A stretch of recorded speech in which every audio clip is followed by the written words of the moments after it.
सुप्रभात सभी को। आज इस वीडियो के माध्यम से मैं आपको उड़ीसा की संस्कृति के बारे में बताने जा रहा हूँ। तो शुरुआत करते हैं उड़ीसा के इतिहास से। प्राचीन काल से मध्यकाल तक उड़ीसा राज्य को कलिंग, उत्कल, उत्करात, ओड्र, ओद्र, ओड्र देश, ओड, ओड्र राष्ट्र, त्रिकलिंग, दक्षिण कोशल, कंगोद, तोशाली, छेदी तथा मत्स्य आदि नामों से जाना जाता था। परंतु इनमें से कोई भी नाम संपूर्ण ओडिशा को इंगित नहीं करता था, अपितु यह नाम समय समय पर ओडिशा राज्य के कुछ भाग को ही प्रस्तुत करते थे। वर्तमान नाम ओडिशा से पूर्व इस राज्य को मध्यकाल से उड़ीसा नाम से जाना जाता था, जिसे आधिकारिक रूप से 4 नवंबर 2011 को ओडिशा नाम में परिवर्तित कर दिया गया। अब मैं आपको ओडिशा के भोजन के बारे में कुछ जानकारी दे देता हूँ। ओडिशा में उगाई जाने वाली मुख्य फसल चावल है, जो मुख्य भोजन बनाती है। ओडिशा का पारंपरिक भोजन मसालेदार है और इसमें चावल, सब्जियां, दालें, चटनी और अचार शामिल हैं। तटीय क्षेत्रों में ताज़ा समुद्री भोजन, विशेष रूप से झींगा और फ्लैट पॉम्फ्रेट मछली शामिल है। ओडिशा मुख्य रूप से दूध से तैयार मिठाई के लिए जाना जाता है। कुछ विशिष्ट मीठे पदार्थों में रसगुल्ला, रसमलाई, चेनपुड़ा, खीरमाहन, राजभागा, रबड़ी, चिंजाहिला, रसबाली और पीठा है। देवताओं का भोजन महाप्रसाद केवल मंदिरों में उपलब्ध है और लकड़ी की आग पर मिट्टी के बर्तनों में पकाया जाता है।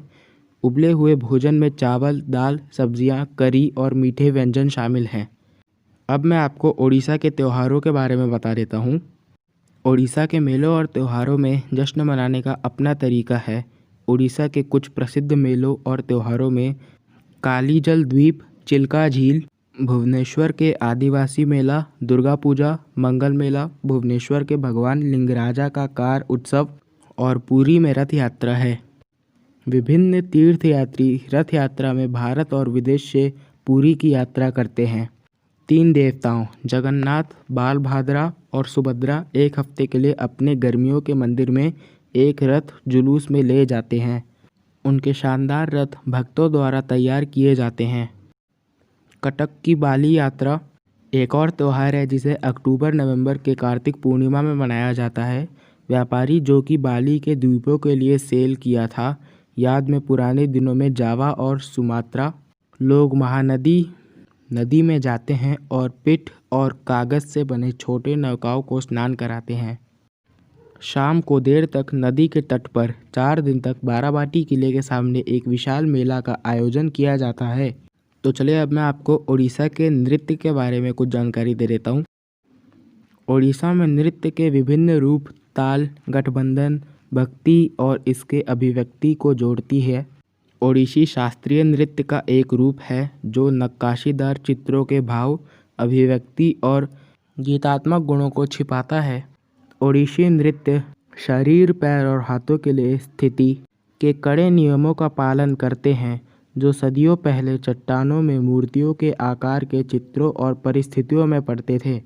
लोक नृत्यों को आमतौर पर त्योहारों के दौरान किया जाता है और विभिन्न प्रकार के रूपों जैसे दांडा नाता, एक अनुष्ठान नृत्य, चैती घोड़ा, एक पारंपरिक मछुआरों का नृत्य, पिका नृत्य, युद्ध नृत्य और छौ मुखौटे वाला नृत्य नाटक, जो उड़ीसा के मार्शल अतीत की याद दिलाता है। आदिवासी नृत्य जैसे गोधा, प्रजा शादी के नृत्य और रंगीन गोंड नृत्य आकर्षक और छिद्रित पगड़ी में प्रदर्शन आकर्षक है। अब मैं आपको उड़ीसा के पर्यटन के बारे में बता देता हूँ।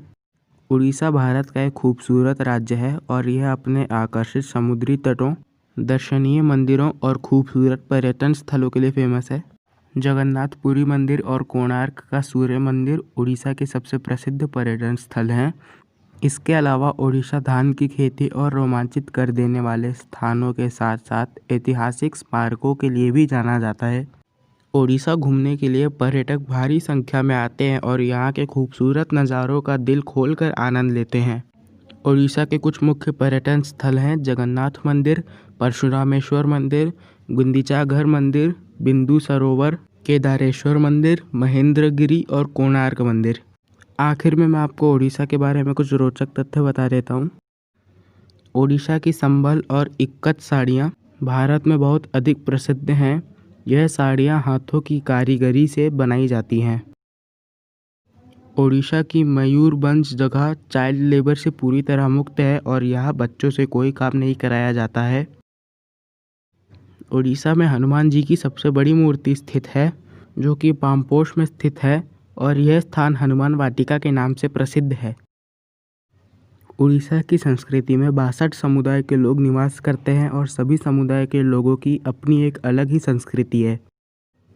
उड़ीसा में बोले जाने वाली प्रमुख भाषा उड़िया है, लेकिन इसके अलावा संबलपुरी भाषा भी एक अन्य प्रमुख भाषा है। तो धन्यवाद एवं शुभ दिन।